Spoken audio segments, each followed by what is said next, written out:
I'm going to recap my 2021 gold purchases, clank around some gold, and keep you in suspense till the very end, because you're not going to believe what happens.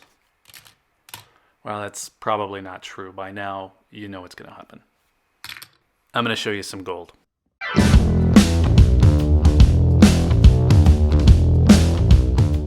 So these videos are always about how, what, where, maybe when or why I buy gold. I don't know if I forgot one there, but this one is about what I've bought and what I bought in 2021. So it's going to be pretty straightforward. I made one of these videos last year as well, so I have something to compare it to, and I will say that this year was pretty different. First of all, I bought more. And that's probably the biggest story, but I also bought some different stuff. And maybe as I go through this, I'll just explain why this year was so different and how that affected what I've been focused on. The obvious spot for me to start is the American Buffalo. I bought 11 of them. Now 10 completed the tube that I've been working toward, and then I bought one more last month. And of everything that I've been buying this year, the Buffaloes seem to make the most sense. Here in the States, they're still second to the Eagle by a relatively wide margin in terms of popularity, but in terms of what I enjoy, they're at the top. Right now, they are my default purchase. Now, I did grab a few American Gold Eagles as well, which I've always considered my base, but just to try to stay in order here, I picked up a Perth Mint Swan. Mostly, this was an attempt at bringing some variety to the channel, and then also just to get my kids interested, but once I had this one in hand, it pretty quickly became one of my favorites. This one, and then probably the Double Eagle I bought last year in 2020, really pushed me towards more Perth Mint coins. I'll get into that in a minute. Now, one that I was excited about before I had it in hand was the new Type 2 American Gold Eagle. Now, this was easily the one that I was most looking forward to this year. I felt like I was waiting for it for a long time.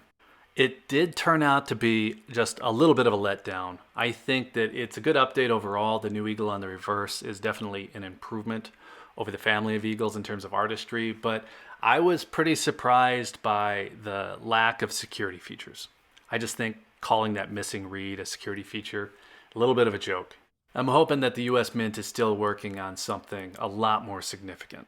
I also picked up a Type 2 quarter ounce, and the story of these is really probably a story of crazy high premiums all year. Now, these are one of my favorite coins, but I just couldn't get over the added costs, so I only grabbed the one. Now, it does seem like those premiums have been coming down lately, so hopefully that'll continue. Maybe I'll pick some up next year. So the half ounce Eagles, that's what I thought I was going to be buying as my base, but they got expensive too. I picked these up in January and February, and then I stopped. I was getting them for about 9%, and then all of a sudden they jumped. Another thing, though, that got me off of this plan, off of the half ounce, was the big price drop in spot in March, and I ended up buying 6 ounces of gold that month. So between the end of August 2020 and March 2021, the price of gold overall dropped 15%, so I bought a lot more than I had initially planned to buy. Those purchases started off with the 1 ounce Type 1 Eagle instead of a half ounce, and then I also bought 3 Buffaloes in these. I bought the Perth Mint Double Pichau and another Perth Mint Double Dragon. The premium on all 6 of those coins was 6% or below. That Eagle was pre-sale purchase, Buffaloes were local pickups, and then these Perth Mint Myths and Dragons coins, well, they were easy to find at the time.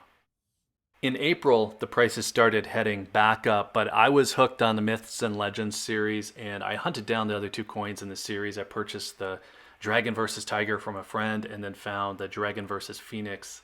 I found it at a shop in Atlanta, and at the time of purchase, the Phoenix was the most expensive coin that I had purchased.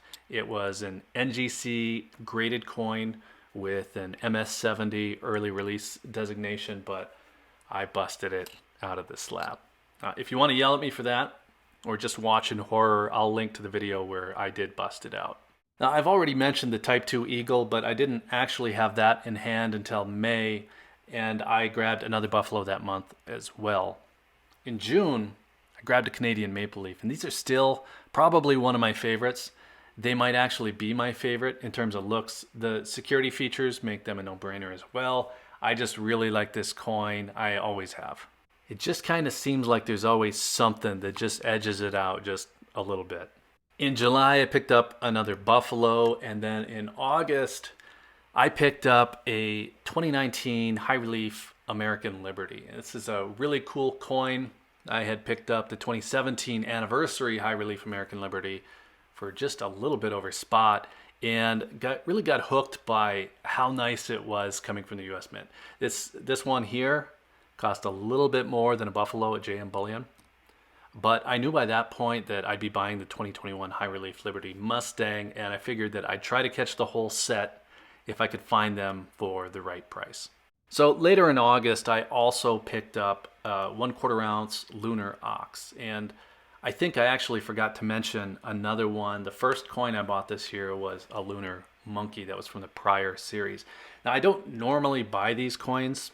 Actually, I don't even really recommend that anyone does unless you're a collector or just a baller, because some of them are just harder to sell. The local coin shops that I know complain about them. I buy them for family members, and because of that, I really don't care what anyone says. They're a lot more valuable to me because of that sentimental reason. So the 2021 high relief American Liberty Mustang came in August as well, and that was a big one for me. I'm going to link you to the video covering my full impression of this coin because I think it's just the standout coin of the year. Unfortunately, the US Mint kind of screwed these up, the minting. Most of them have uneven rims, but the art on the coin is in my top 5. I really like the Mustang. It's something I'd like to see the US Mint do more of. But at $2,700, the premium was about 50%, and that would normally just take this out of my sights entirely.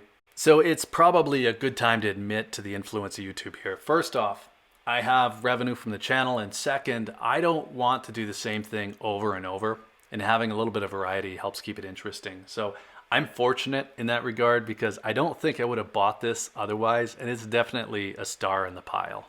I don't know what the reason was, but in September I picked up 3 more Buffaloes. And actually, I do know what it was. I was finishing off that tube, and I wasn't having any trouble finding them locally. So that was a fun goal to knock out. Kind of the story of 2021 for me. But I also grabbed a Lunar Tiger in September. Actually, I grabbed 2 technically. The Tiger hits the family member criteria for me, and it's also just a really nice looking coin. I think that it's my favorite so far from the Perth Mint Lunars, and it actually made me consider for the first time collecting the whole Series 3 line. I guess we'll see. Here's the 1/4 ounce as well. In October, I finally grabbed my YOLO coin. I've wanted a 2009 ultra high relief double eagle for a really long time, and I don't think that I have to argue very hard for this one. A lot of people name it as their favorite. I like it so much that I will pick up another. I'd like both my kids to have one someday when I hand it down. I've avoided this one in the past because it's just so expensive. It's also a weird size, makes it hard to kind of put with the rest of them, but now that I have one, I want 2. And then in November, got a hold of the 2015 high relief American Liberty. This was the first one, and this caps off the series for me. This by itself is a very cool coin, but I do think it was more about completing that set than anything. I paid more than I should have for this one, so it's a little hard to get really excited about it. There's just no question, though, that it's just a really nice looking coin. I wish the US Mint would do more series coins. So finally, I picked up a Buffalo on Black Friday. I think that caps it off. I'm not sure if I'll be buying more this year or not yet. I kind of doubt it. Now, some of you watching are buying more than me. Some are buying less. And it really shouldn't matter. It's just not a point of comparison. But I can compare what I bought this year to what I bought last year. And I doubled the amount. A lot of the times that I purchased last year felt motivated by a feeling that I didn't have enough gold. And that was partially driven by all the chaos. Probably primarily driven by all the chaos, but seeing the prices constantly climbing throughout the year last year did govern how much I thought I should buy. It slowed me down just a little bit. This year, though, I feel caught up, and next year I think feels like a clean slate. Sorry, this pile is driving me crazy. I'm going to try to get it cleaned up on camera. Now, I doubt that I'll overshoot my initial plans like I did this year. I guess we'll see. So I'm planning again a 6 ounce base and then up to 12 ounces on top of that. I know that's a wide range. It's just impossible to know how next year is going to go until we get into it. I imagine I'll be somewhere between those two numbers. Okay, that's a little bit better. So that covers what I bought and a little bit of why I bought it for the entire year of 2021. And just a quick note on the channel itself. We hit 28,000 subscribers, 4 million total views. The Gold 101 video on its own, I think, is at like 800,000 views. So it's been fun to see this thing grow. Hopefully can keep building on top of it, making it better, finding more people interested in the topic. So thank you all for watching, liking, commenting. I get more out of the comments here than anything else really, and that banter in the comments I believe is a big part of what's leading to the growth. So let us know what you're up to. Hit that like button if this was interesting, and make sure you're subscribed if you'd like to see more of the same. Same topic at least. Hopefully these things are getting better. If you're still here, thank you again for watching. I always appreciate your time. Take care.